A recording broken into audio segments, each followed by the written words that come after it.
Today, we take you through one of the most impactful events recorded in Virginia during the war. Before we begin, I invite you to leave in the comments where you're watching from and the exact time you're listening to this narration. We're interested to know which places and what times of day or night these documented accounts reach. The morning of July 21st, 1861, dawned unusually warm over the rolling hills of northern Virginia. What had been a tranquil landscape of farmland and gentle streams would, within hours, become etched into American military history as the site of the first major land battle of the Civil War. A battle that would shatter the nation's illusions about the nature of the conflict they had so eagerly embraced. Captain Thomas Walters of the 2nd New York Volunteer Infantry rose before dawn that Sunday. According to the regimental log recovered from the National Archives in 1939, his unit had spent 3 restless nights camped along the Warrenton Turnpike, just miles from Centerville. The troops' mood, as noted by Lieutenant Edwin Marsh in correspondence to his wife, was peculiarly buoyant, with many soldiers packing picnic baskets and carrying opera glasses to observe the rebellion being put down. What distinguished this movement of troops was not merely their number. Some 35,000 Union soldiers would participate in the advance, but the carnival atmosphere that surrounded them. Military records from the War Department, declassified in 1942, reveal that over 100 civilian carriages followed the army. Congressmen, journalists, and Washington socialites had traveled from the capital to witness what they believed would be the decisive end to the Southern insurrection. "We shall be home for Christmas dinner," wrote Private Samuel Cooper to his mother in a letter postmarked July 20th, 1861. The letter, discovered in a collection of family papers donated to the Massachusetts Historical Society in 1943, continued, "General McDowell assures us the rebellion will be crushed in one decisive battle." Military historians have since noted the significance of this widespread belief. A memorandum from General Irvin McDowell to President Lincoln, dated July 15th, expressed concern about the 3-month enlistment period of many Union regiments. "They will begin returning home before the month's end," McDowell wrote. "The advance must be made now, regardless of preparedness." The battle plan seems straightforward on paper. According to tactical maps preserved in the West Point Military Academy archives, Union forces would feint toward the Confederate left at the Stone Bridge crossing Bull Run, while the main assault would swing wide around the rebel right flank. The goal was to cut the rail line to Richmond and force the Confederate army to retreat or surrender. What the military leadership on both sides failed to recognize was how the rolling terrain would fragment communication and command. The meandering Bull Run Creek, with its steep banks and limited crossing points, would prove a tactical obstacle far more significant than anticipated. At precisely 5:37 in the morning, according to the official battle report filed by Colonel William T. Sherman, Union artillery opened fire near the Stone Bridge. The sound carried for miles in the still morning air. Civilian witnesses, positioned on hills behind Union lines, reportedly spread blankets and unpacked breakfast picnics to enjoy the spectacle. "A most extraordinary scene," wrote William Howard Russell, correspondent for the London Times in his dispatch. "Ladies in summer dresses and gentlemen in fine suits, all gazing through spyglasses at columns of dust rising above distant tree lines, applauding each cannon report as though at a sporting match." The battle did not unfold as the Union command expected. Confederate reinforcements arrived via the Manassas Gap Railroad throughout the morning hours. Military telegraph records, partially recovered from Signal Corps archives in 1944, indicate that Confederate General Johnston had managed to slip his entire army away from Union forces in the Shenandoah Valley, bringing 17,000 fresh troops to the battlefield. By noon, the Union flanking movement had made significant progress. The 2nd Rhode Island Infantry, according to their unit journal, crossed Bull Run at Sudley Ford and pushed south toward the Warrenton Turnpike. Initial contact with Confederate forces was tentative and disorganized. Captain Charles Hazard noted in his field report, "The rebels withdrew after brief resistance. Many of our boys cheered, believing the day already won." What happened next would forever change American perceptions of modern warfare. At approximately 2:15 in the afternoon, Union forces advancing across the rolling farmland of the Henry House Plateau encountered stiff resistance. Confederate Brigadier General Thomas Jackson had positioned his Virginia Brigade along the reverse slope of the hill, concealed from Union artillery fire. There stands Jackson like a stone wall. Confederate General Barnard Bee was recorded as saying in the midst of the fighting, according to a battlefield interview conducted with a wounded Louisiana private in 1863. The interview transcripts, discovered in a collection of papers belonging to historian Douglas Southall Freeman in 1940, would give rise to Jackson's famous nickname. The psychological impact of this moment cannot be overstated. Union troops, many having never experienced combat, suddenly faced disciplined volleys from an enemy they could barely see. According to the medical director's report, filed 3 days after the battle, many of the wounds treated indicated the men had been standing upright, making no effort to seek cover, as though paralyzed by the reality of warfare. By 3 o'clock, the pattern of battle had shifted dramatically. Confederate reinforcements arrived on the Union right flank. The unexpected appearance of fresh enemy troops created a crisis of morale that spread rapidly through the Federal lines. Lieutenant Samuel Foster of the 27th New York described the moment in his official statement to the Court of Inquiry, convened in August 1861. Men who had been fighting bravely moments before suddenly glanced to their left and right, finding themselves alone as their comrades began withdrawing without orders. The withdrawal became contagious. What military analysts would later identify as the critical turning point came at 3:45 in the afternoon.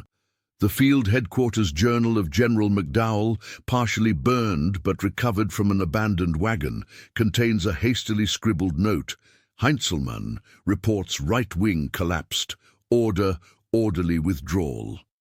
But what began as an orderly withdrawal soon descended into something more chaotic.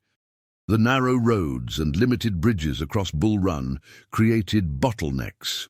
When Confederate artillery began shelling the Warrenton Turnpike, panic spread through the retreating column. Civilian carriages, which had brought spectators to witness a Union victory, now blocked the road.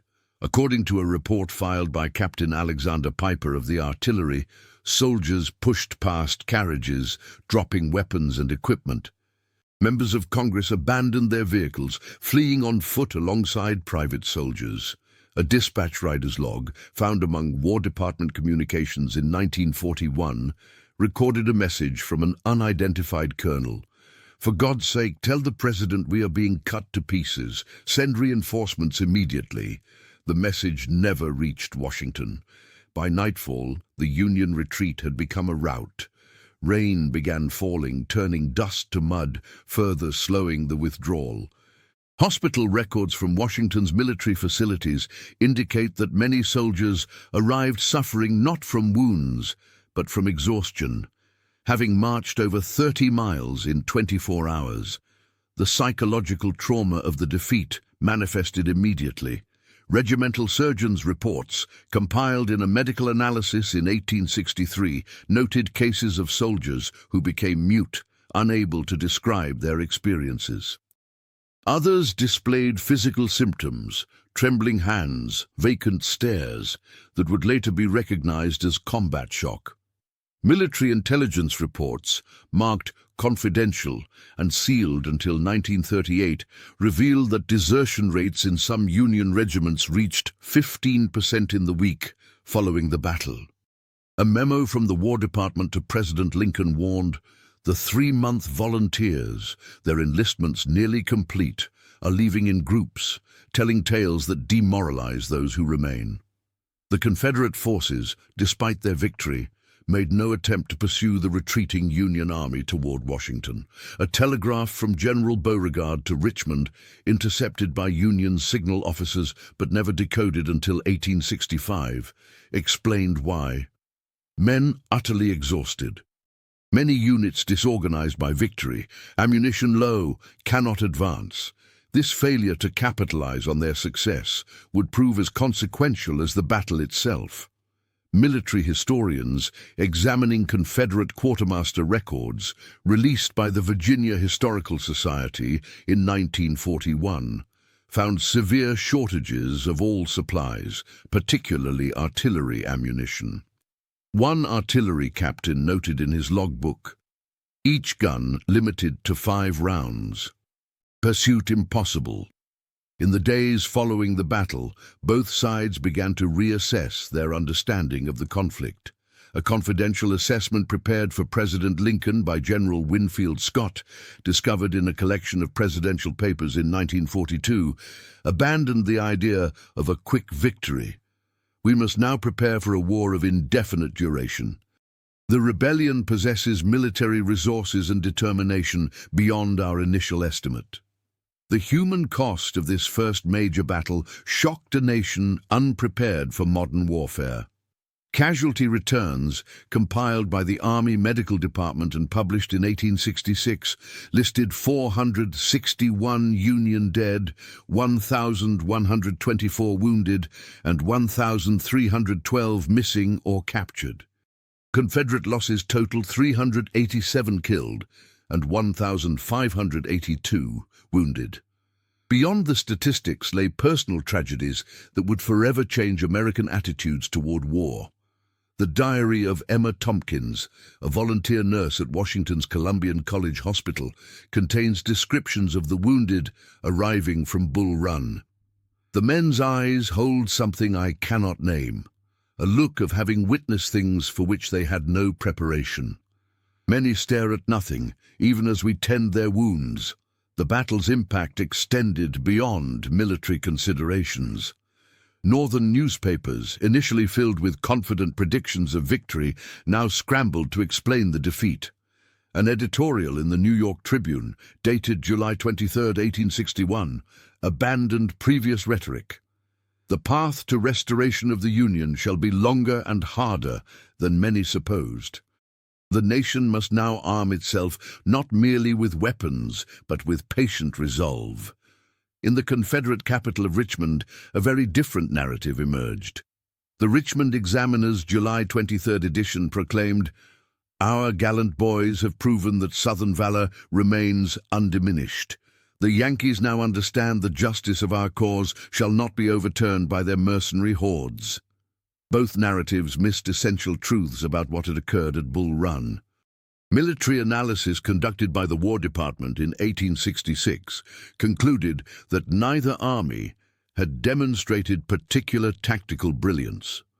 The battle had been won and lost by ordinary men facing extraordinary circumstances for which they were wholly unprepared. Captain Joshua Chamberlain, who would later distinguish himself at Gettysburg, but who observed Bull Run as a civilian, wrote in an unpublished manuscript discovered in 1939, "What I witnessed that day was not the death of men, though many died. It was the death of our innocence about war itself." As July gave way to August, both North and South began preparations for a conflict now recognized as more substantial than anyone had predicted. Recruitment posters, preserved in the Library of Congress collection, changed their language from appeals to patriotism and adventure to stern reminders of duty and necessity. President Lincoln signed legislation authorizing the enlistment of 1 million volunteers for 3 years of service. The Confederate Congress approved measures expanding conscription. Military procurement orders, found in National Archives collections in 1943, show massive increases in requests for artillery, ammunition, and medical supplies. The strategic implications of Bull Run would echo throughout the war that followed.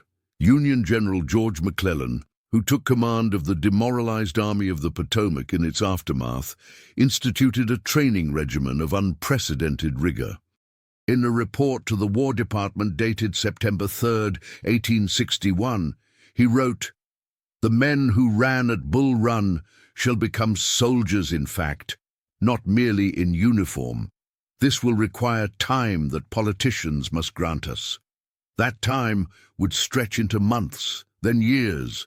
The quick victory both sides had anticipated transformed into the grinding industrial warfare that would claim over 700,000 American lives before its conclusion in 1865. Perhaps the most poignant assessment came from Colonel William Tecumseh Sherman, whose brigade had fought stubbornly during the battle's closing hours. In correspondence with his brother, Senator John Sherman, dated August 5, 1861, he wrote, "We have all been educated wrong. The North and South both entered this contest with false notions. This war shall be a long one, marked by devastation and hardship unimagined by those who urged its beginning." The significance of Sherman's assessment would become clear only with time.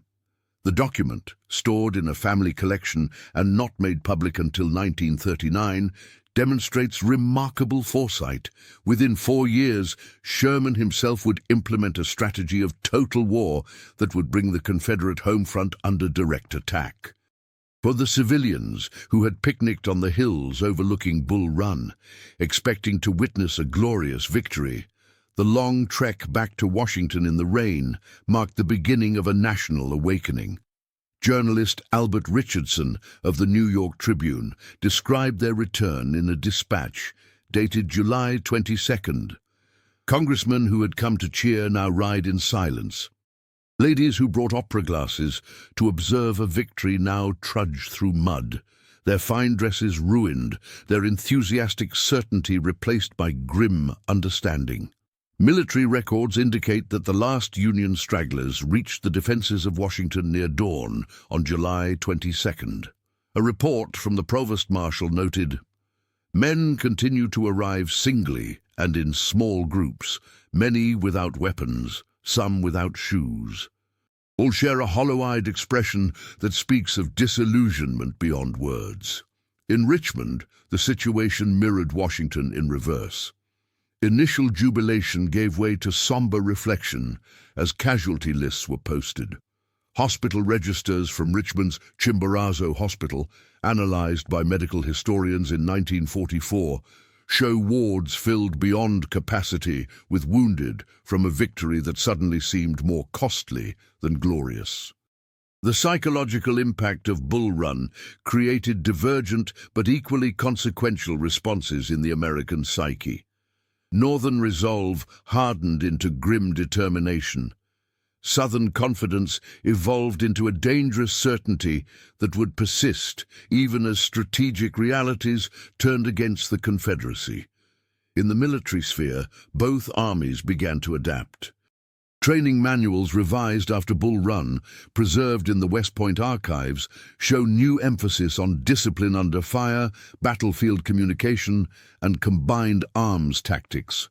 The amateur armies that had clashed in July were rapidly transforming into professional fighting forces. By December 1861, the war had settled into a pattern of preparation and fortification that belied the early predictions of a Christmas conclusion. A letter from a Wisconsin volunteer to his parents, dated December 24th, reflects this new understanding.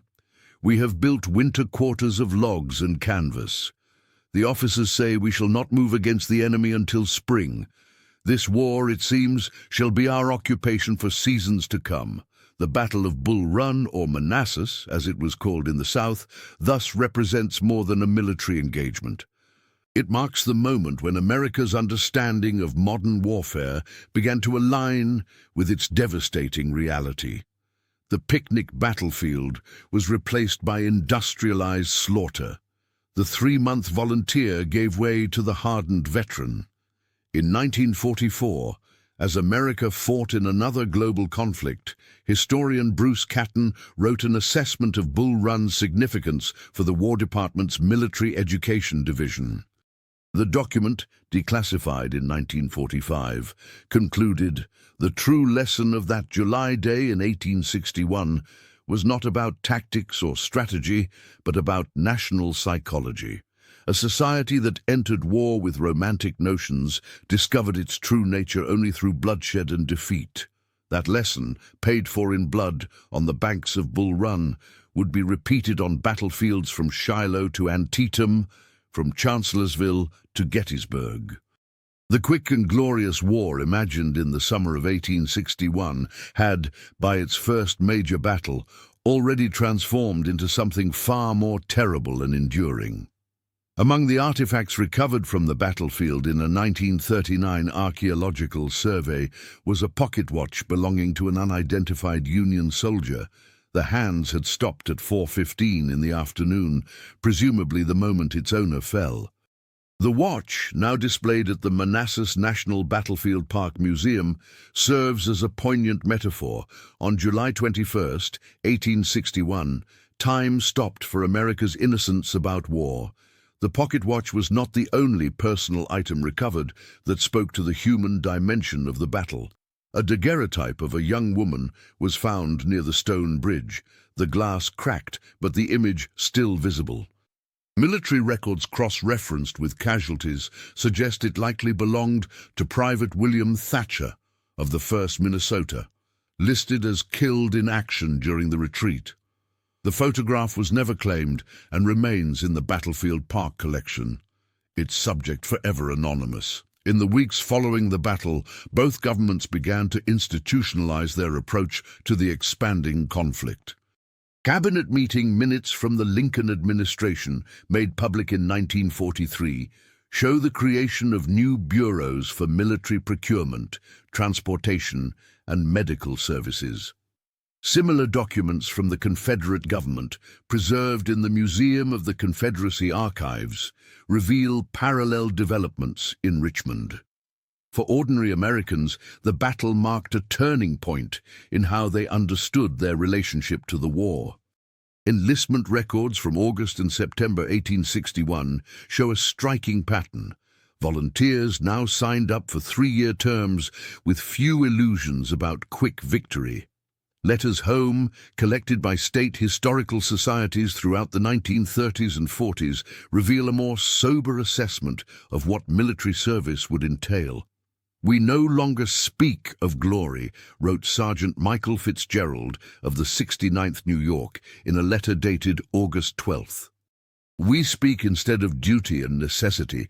Bull Run has taught us that this rebellion shall not be crushed by enthusiasm alone, but by hard fighting and harder marching."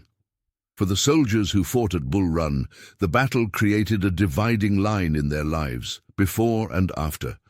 Pension records from the 1880s, examined by social historians in 1942, contain thousands of references to Bull Run nerves, or Manassas melancholy, early recognitions of what later generations would call combat trauma. The strategic pause that followed the battle allowed both sides to reassess not just their military preparations, but their fundamental understanding of the conflict's nature. A report prepared for the Confederate Secretary of War in September, discovered in a collection of government papers in 1940, acknowledged a crucial insight. The Yankees have shown they shall fight. Their retreat was not the action of cowards, but of unprepared men. We must prepare for a determined enemy. A similar document prepared for President Lincoln by his military advisors concluded, "The rebellion possesses military leadership of quality equal to our own. Victory shall require superior resources applied with scientific precision, not merely superior numbers thrown hastily into battle." These reassessments led directly to the war's next phase. Union General George McClellan instituted a training regime of unprecedented scale and thoroughness. Confederate General Joseph E. Johnston improved fortifications along the likely avenues of Union advance. Both sides began the industrial mobilization that would transform the American economy. By October 1861, the psychological impact of Bull Run had permeated American society. Church sermons, collected by religious historians in the 1930s, show a shift from triumphalist rhetoric to themes of sacrifice and endurance. Popular music, preserved in Library of Congress archives, abandoned jaunty recruitment tunes for more somber compositions. The battle's most profound legacy, however, was in how Americans on both sides came to understand warfare itself. The romantic notions of glorious charges and bloodless victories, inherited from an earlier era, had been shattered on the hills overlooking Bull Run. In their place emerged a more modern conception of war as a test of industrial capacity, logistical efficiency, and national will. This transformation was perhaps best captured in a letter written by Colonel William T. Sherman to his wife on September 3, 1861. The letter, made public by Sherman's son in a 1937 biography, contains a passage of remarkable prescience. The first battle is over, but the war has just begun. Before it ends, I believe we shall see every resource of our nation committed to the struggle. The South shall fight with desperation, the North with overwhelming force. Between them, they shall make such a war as America has never known. Sherman's words would prove prophetic. The picnickers who fled the battlefield of Bull Run had witnessed not merely a military defeat, but the birth of modern American warfare. The Christmas that many had expected to celebrate in peace would instead find the nation more deeply entrenched in a conflict that would define its future. Today, more than a century and a half later, the rolling hills and gentle streams of Manassas bear little evidence of the battle that unfolded there. Archaeological surveys conducted in the 1930s recovered bullets, buttons, and broken equipment, but the land itself has healed. Only the monuments and museums remain to remind visitors of what occurred on that July Sunday. Yet the lesson of Bull Run, that war is never as quick, as clean, or as glorious as a nation imagines before the first shot is fired, remains as relevant today as it was in the summer of 1861. The battle that was supposed to end the Civil War before Christmas instead became the opening chapter in America's bloodiest conflict. Perhaps that is Bull Run's most enduring legacy. Not the tactical details of who advanced where or which regiment broke first, but the national awakening to war's true nature. The civilian spectators who fled in panic toward Washington carried with them not just muddy clothes and frightened memories, but a new understanding that would, in time, permeate the American consciousness. To this day, military historians debate whether a more aggressive Confederate pursuit might have captured Washington and ended the war in Southern independence. Documents from the Confederate War Department, analyzed in 1944, indicate that President Jefferson Davis arrived on the battlefield as the fighting concluded and urged an advance on the capital. General Beauregard's response, recorded in a staff officer's diary, was telling, "Mr. President, this army has won a great victory, but it is in no condition to capitalize on it. The men are exhausted, many units scattered, ammunition low. We cannot reach Washington before the defenses are manned." That moment of decision or indecision would have consequences that echoed through the next 4 years. The Union, granted time to recover and reorganize, would never again be so vulnerable. The opportunity lost at Bull Run would not return. For the men who fought there, however, the battle's significance was more immediate and personal. Hospital records from Washington and Richmond show that many wounds treated were to the upper body, arms, chest, face, indicating that soldiers had stood upright, making no effort to seek cover. By the war's later battles, such wounds would become less common as men learned to entrench and protect themselves. This evolution from amateur to professional soldier began at Bull Run. Lieutenant Charles Hamilton of the 2nd Wisconsin recorded in his diary on July 25th. The men who survived speak differently now. They no longer boast of what they shall do to the rebels. They check their weapons more carefully, watch the officers more closely, and speak of home less frequently. They have become soldiers in more than name. The psychological distance between those who fought and those who remained at home began to widen after Bull Run. Correspondence between soldiers and their families, preserved in various historical collections, shows increasing difficulty in conveying the reality of combat to those who had not experienced it. By 1862, many soldiers had simply stopped trying, writing instead about weather, food, and mundane camp life. For the generals who commanded at Bull Run, the battle proved a professional watershed. Union General Irvin McDowell, held responsible for the defeat, was replaced by George McClellan. Confederate General P.G.T. Beauregard, credited with victory, found his star ascending in Richmond. Yet both men would eventually fall from favor as the war's demands exceeded their abilities. The battle's most lasting military impact came in how it shaped the next generation of commanders.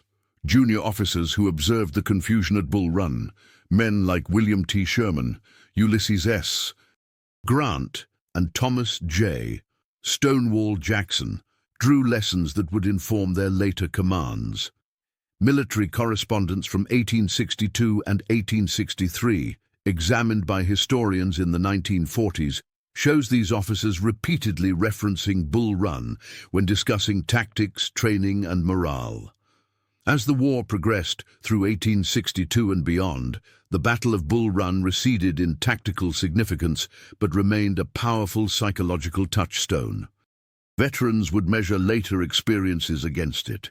Politicians would justify difficult decisions by referencing it. Ordinary citizens would use it to mark the moment when abstract war became concrete reality. When the Civil War finally ended in April 1865, nearly 4 years after Bull Run, America had been transformed. The nation that had sent picnickers to watch its first battle had become one that counted its dead in the hundreds of thousands. The armies that had clashed as enthusiastic amateurs had evolved into disciplined, industrial war machines. In 1895, as surviving veterans entered old age, the United States government established Manassas National Battlefield Park to preserve the site of that first major battle. Dedication speeches, preserved in National Park Service archives, frequently mentioned how Bull Run had represented America's loss of innocence about warfare. One speaker, a former captain in the 20th New York who had fought there, summed up the battle's lasting significance. What we learned on these fields at such cost was that courage alone is insufficient in modern war. Organization, supply, communication, discipline, these determine victory or defeat. It was a hard lesson, written in blood, but one that made possible the eventual restoration of our Union. As the veterans passed from the scene in the early 20th century, the Battle of Bull Run transitioned from living memory to historical event. Yet its central lesson, that war is never as simple or as brief as a nation hopes at its outset, remains embedded in American military thinking. Today, historians consider Bull Run not merely as the Civil War's first major battle, but as the moment when America began to understand the true nature of modern conflict. The armies that clashed near Manassas Junction on July 21, 1861, carried the assumptions of an earlier era. The armies that marched away carried the first glimmerings of a new understanding, one that would be fully realized only after 4 years of increasingly destructive warfare. In a final historical irony, the battlefield at Manassas would see fighting once more in August 1862, in what would be called the Second Battle of Bull Run. Many soldiers who participated had fought in the first battle, now returning as veterans rather than volunteers. Their accounts, compared by military historians in 1941, reveal how profoundly their understanding of warfare had changed in just 13 months. Last year we came expecting a parade, wrote Corporal James Wilson of the 12th Massachusetts in a letter home after Second Bull Run. This year we came expecting hell, and hell is what we found.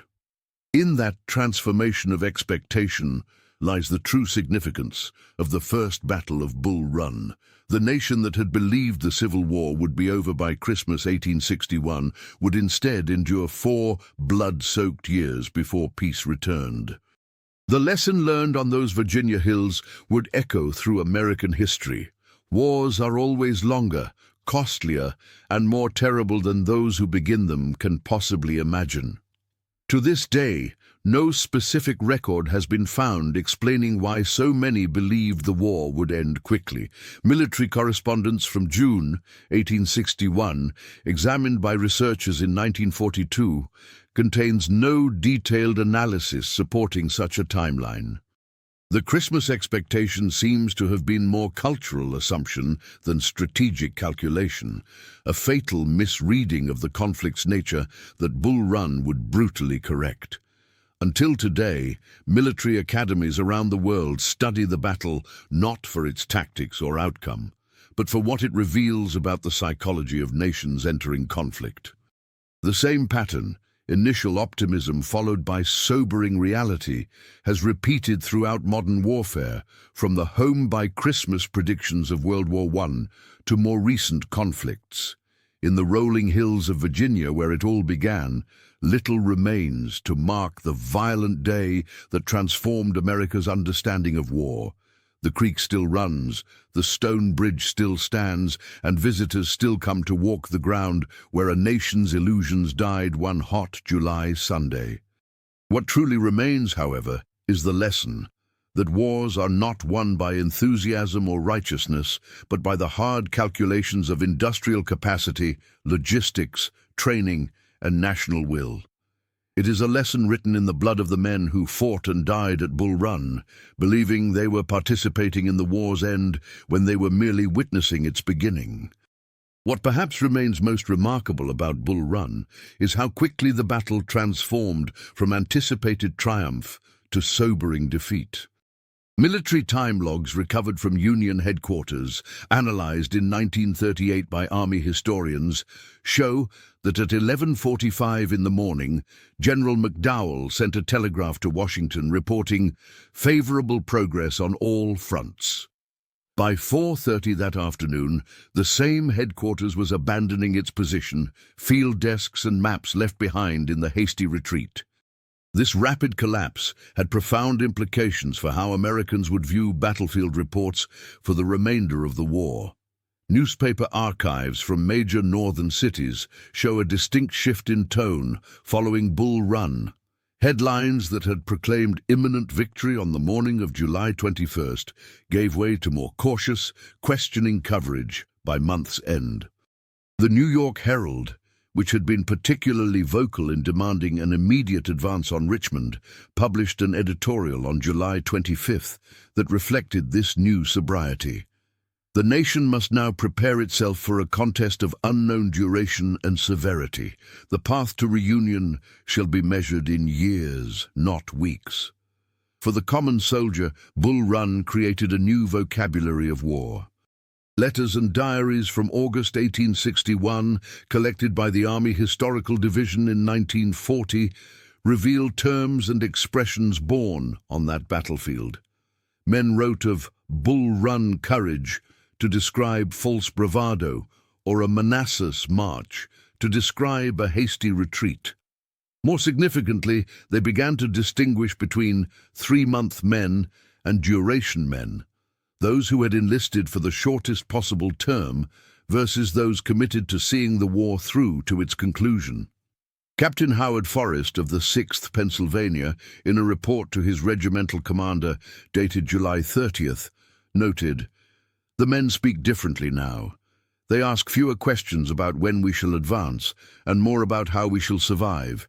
They clean their weapons more carefully and boast less frequently. Bull Run has aged them all." This maturation process extended to the highest levels of command. A confidential assessment prepared for General-in-Chief Winfield Scott discovered among War Department papers in 1939, outlined lessons learned. The volunteers fought well until the tactical situation deteriorated. Future engagements must be planned with greater attention to maintaining unit cohesion under adverse circumstances. Officers must be instructed in rally point procedures and in the maintenance of communication under fire. On the Confederate side, the victory at Manassas produced its own challenges. Reports from brigade commanders, compiled by General Beauregard's staff in early August and preserved in Virginia State Archives, repeatedly mentioned ammunition shortages, exhausted troops, and disorganized units. Colonel Thomas Jordan, Beauregard's chief of staff, wrote in his personal journal, "Our victory, while complete, has left us in no condition to capitalize upon it. We have exchanged the problems of anticipated defeat for those of unexpected success." This assessment was echoed in confidential communications between Jefferson Davis and his cabinet. A memorandum from Confederate Secretary of War Leroy Walker, dated July 26 and sealed until 1943, candidly acknowledged, "The army at Manassas remains our only substantial force. Its destruction would leave the road to Richmond open. Despite our triumph, we must adopt a defensive posture until our resources permit a general advance." For the civilians who had come to witness history at Bull Run, their hasty retreat became a humiliating symbol of Northern overconfidence. Congressman Alfred Ely of New York, captured during the battle and held prisoner in Richmond for several months, wrote in his account published in 1862, "Many of us traveled to Manassas in fine carriages, carrying picnic baskets and opera glasses. We returned on foot through mud and rain, our confidence replaced by comprehension of war's terrible reality." Military records indicate that over 60 civilian vehicles were abandoned on the roads back to Washington. A provost marshal's inventory, completed on July 23rd, listed 37 private carriages, 18 wagons, and numerous riding horses, all in various states of damage. Some of these abandoned vehicles contained personal items that offer poignant glimpses into the expectations that had preceded the battle. Picnic hampers, still packed with uneaten food, parasols to shield ladies from the sun while they watched the spectacle, and in one carriage, a bottle of champagne, presumably brought to celebrate the anticipated victory. The psychological impact of this civilian exodus should not be underestimated. A report from the military governor of Washington, dated July 22nd, noted, "The arrival of panic-stricken civilians, many of them persons of social prominence, has created an atmosphere of alarm throughout the capital. Their vivid descriptions of Union defeat, often exaggerated, are spreading faster than official accounts can correct them." President Lincoln's response to the defeat reveals much about his evolving understanding of the conflict. Cabinet meeting minutes from July 22nd, made public in 1942, record the president as saying, "We have been bloodied but not defeated. The rebellion possesses more military vigor than anticipated, and our response must match it. Gentlemen, we now face a test of national endurance rather than a single decisive battle." This recognition of the war's true nature would guide Lincoln's subsequent decisions, from his support of the first national conscription to his eventual selection of generals who understood the conflict's demanding character. In a private letter to Senator Orville Browning, dated August 8th, and discovered among Browning's papers in 1937, Lincoln wrote, "Bull Run has taught us that this rebellion shall not be crushed by a single blow, however forceful. We must now prepare for a protracted struggle that shall test not merely our military might, but our national resolve." The battle's psychological impact extended beyond immediate military considerations. Social historians examining community records from the summer and fall of 1861 have identified what they term a Bull Run effect in northern communities. Church attendance increased, particularly at services honoring local regiments. Recruitment patterns shifted from enthusiastic rushes to more measured, deliberate enlistments. Town meetings focused less on victory celebrations and more on establishing aid societies for soldiers' families. A similar pattern appeared in the Confederacy, though colored by the flush of victory. Richmond newspapers from late July, preserved in Virginia State Archives, show a shift from defiant rhetoric to more pragmatic discussions of the war's challenges. An editorial in the Richmond Examiner, dated August 2nd, cautioned, "Our triumph at Manassas, while complete, represents merely the opening engagement in a conflict of unknown duration. The enemy, though beaten, retains vast resources which they shall surely bring to bear in future campaigns." For the soldiers who fought at Bull Run, the battle marked their transition from civilians in uniform to combat veterans. Regimental histories compiled after the war frequently identify the engagement as a transformative experience. The official history of the 69th New York, published in 1869, describes how the unit's survivors returned from Manassas not as the same men who had marched out so confidently, but as soldiers who had seen the face of battle and understood at last the grave business they had undertaken. Medical records from the period reveal another dimension of this transformation. Army surgeons, many of them civilian doctors pressed into military service, found themselves confronting psychological trauma they had not been trained to address. A report from Washington's Columbian College Hospital, dated August 5, 1861, mentions patients suffering from nervous exhaustion and battle melancholy following the retreat from Bull Run. The report notes, "These men exhibit no physical wounds, yet they appear as damaged as those with visible injuries. They start at loud noises, sleep poorly, and speak little. Their ailment seems seated in the mind rather than the body." This early recognition of combat trauma would grow throughout the war as military physicians developed greater understanding of what they called soldier's heart or nostalgia, conditions later generations would term shell shock or post-traumatic stress. Bull Run provided the first large-scale American experience with these psychological casualties of modern warfare. The battle's impact on military thinking proved equally profound. Training manuals revised in August and September 1861, preserved in Army Educational Archives, show a new emphasis on maintaining unit cohesion under fire. Drill instructions specifically addressed orderly withdrawal procedures, a tacit acknowledgement that retreats might be necessary and should not automatically degenerate into routs. A confidential circular distributed to Union officers in September, discovered among General McClellan's papers in 1940, provided specific guidance. Regiments must be trained to maintain formation even when withdrawing. Each company commander must designate rally points in advance of any engagement.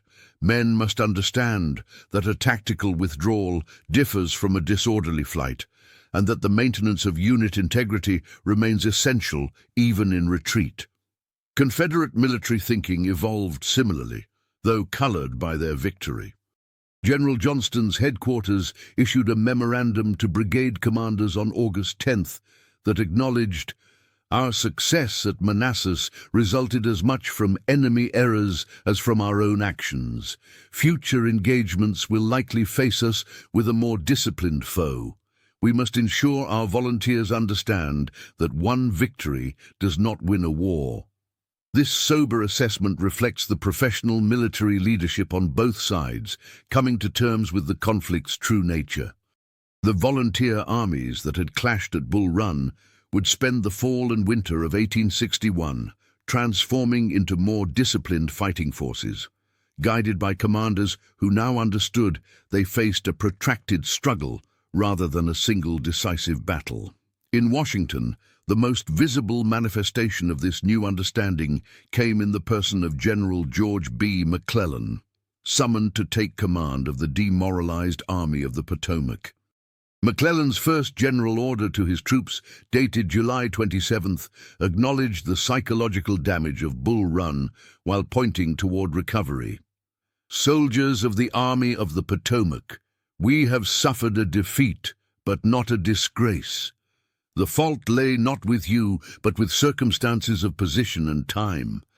We shall reorganize, retrain, and return to the field, prepared for the serious work before us."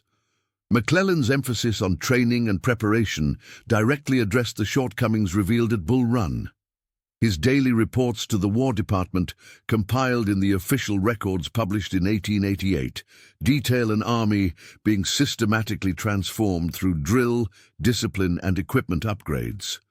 By October, he would write to President Lincoln, "The men who ran at Bull Run no longer exist. In their place stands an army of soldiers, perhaps not yet fully tested in battle, but properly organized, equipped, and trained for the grave task before them."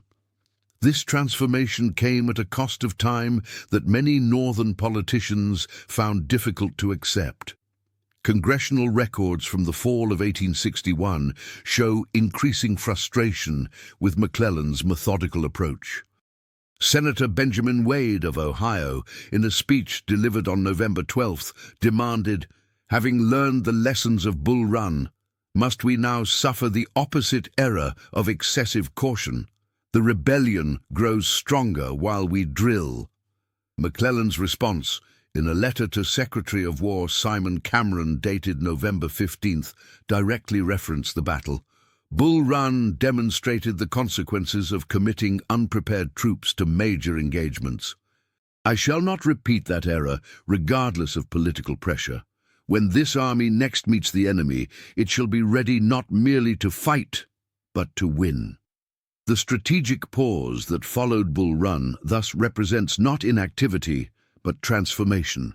Amateur armies becoming professional fighting forces, civilian volunteers becoming disciplined soldiers, and a nation adjusting its expectations from quick victory to prolonged struggle.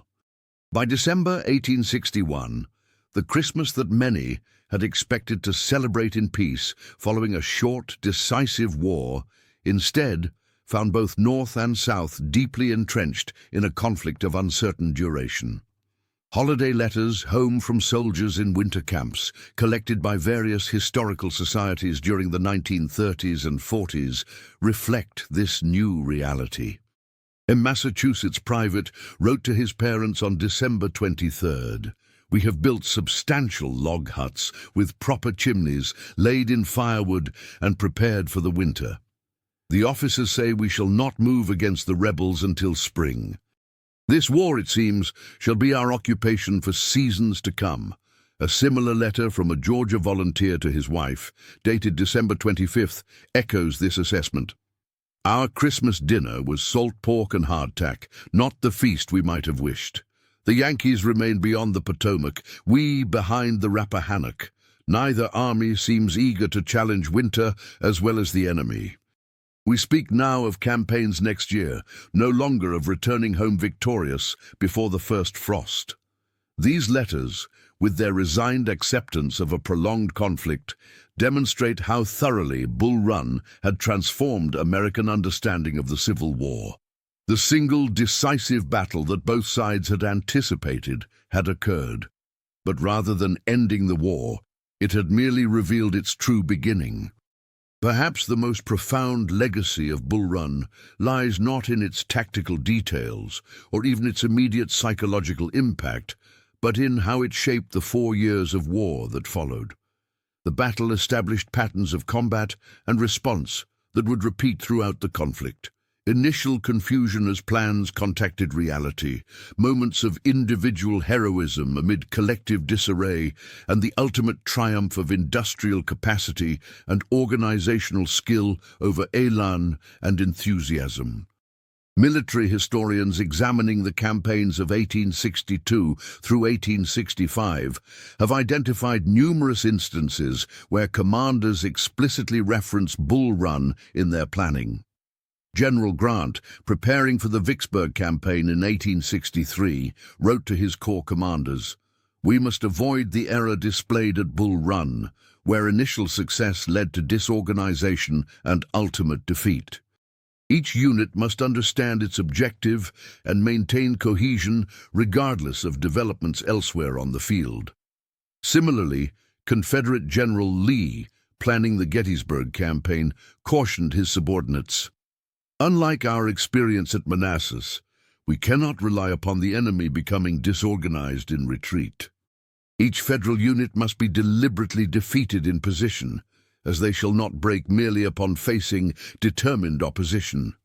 These professional assessments, from commanders who had not been present at Bull Run but who had studied its lessons, demonstrate how the battle had become a touchstone for American military thinking, a cautionary example of how not to conduct operations, as well as a psychological marker of the war's transformative impact.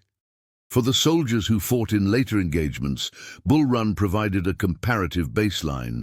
Veterans' accounts of battles from Shiloh to Petersburg frequently reference that first major engagement as a point of contrast. A sergeant in the 20th Maine, writing home after Gettysburg, observed, "This army bears no resemblance to the one that broke at Bull Run. Men stand in line while canister tears through their ranks. They advance under fire without hesitation. They withdraw when ordered without panic. They have become soldiers in the fullest sense." This transformation from civilian volunteers to professional combatants represents Bull Run's most significant legacy. The battle marked the moment when America began to understand that modern warfare demanded more than courage and cause. It required organization, discipline, logistics, and the industrial capacity to sustain prolonged campaigns. By the time the Civil War ended in April 1865, the armies that clashed at Appomattox Courthouse bore little resemblance to those that had met at Bull Run. 4 years of increasingly destructive warfare had created military forces of unprecedented professionalism and lethality. The weapons, tactics, and organization had evolved, but so too had the psychological understanding of what warfare entailed. In his final report as General-in-Chief, submitted in July 1865 and preserved in War Department archives, General Ulysses S. Grant explicitly referenced this evolution. The armies that achieved final victory began their existence at Bull Run, not in organization or leadership, both of which changed substantially, but in the national understanding that emerged from that first battle. The United States learned at Manassas that war in the modern age is not a single heroic charge, but a sustained application of industrial might, logistical science, and disciplined courage. This understanding would inform American military thinking well beyond the Civil War era. When the United States entered World War I in 1917, military planners explicitly referenced Bull Run in their preparations. A War Department memorandum from June 1917, declassified in 1944, warned, "We must not repeat the error of 1861, sending enthusiastic but untrained volunteers against professional opponents. Victory requires not merely righteous cause and national spirit, but thorough preparation and realistic expectations." Today, visitors to Manassas National Battlefield Park walk ground that appears largely unchanged since 1861.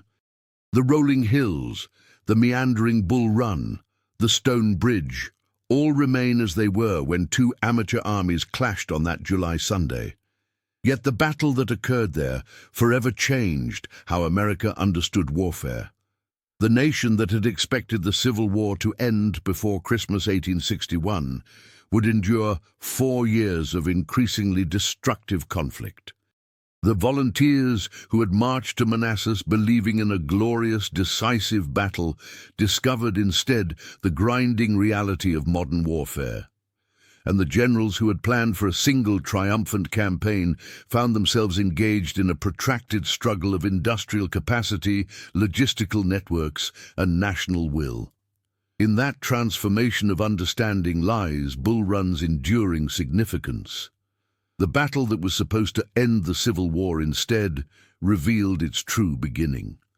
The Christmas that many had expected to celebrate in peace instead found a nation more deeply divided, its illusions shattered, its resolve tested, and its comprehension of war's true nature forever altered. As one veteran wrote in his memoir, published in 1882, "We marched to Bull Run expecting a parade and found a battlefield. We marched away having glimpsed the true face of war, not glorious but terrible, not brief but enduring." That understanding, painful though it was, prepared us for the 4 years of struggle that followed. The battle we lost taught us how to win the war. Perhaps that remains Bull Run's most valuable lesson, not merely for military historians, but for nations contemplating conflict. Wars are never as brief, as bloodless, or as decisive as those who begin them imagine. The picnickers who fled the battlefield on July 21st, 1861, had discovered this truth. The nation that survived the Civil War would not forget it. Until today, historians continue to debate whether the Battle of Bull Run ultimately prolonged or shortened the Civil War. Some argue that an earlier Union victory might have ended the conflict before it fully developed. Others contend that only the sobering experience of defeat could have prepared the North for the sustained effort required to restore the Union. What remains beyond dispute is that Bull Run marks the moment when America's understanding of modern warfare began to align with its devastating reality. The nation that had believed in a short, decisive conflict came face to face with war's true nature on those Virginia hills. The lesson, written in blood and panic on that July Sunday, would guide America through 4 years of civil war and beyond, into the industrial conflicts of the 20th century. In the final analysis, Bull Run represents more than a military engagement, a Union defeat, or a Confederate victory. It stands as a dividing line in American history, the moment when a young nation's romantic notions of warfare collided with modern reality. Before Bull Run, many Americans on both sides believed in glorious charges, decisive battles, and wars concluded in a single season. After Bull Run, such illusions became impossible to maintain. The Christmas of 1861, which so many had expected would see peace restored and the Union preserved or dissolved, instead found a nation girding itself for years of conflict. The expectation of a war over by Christmas had died at Bull Run, replaced by the grim determination to endure whatever lay ahead. In that transformation lies the battle's true historical significance. Not in ground gained or lost, not in casualties inflicted or sustained, but in a fundamental shift in national psychology. Bull Run marked the end of America's innocence about modern warfare, an innocence that, once lost, could never be regained.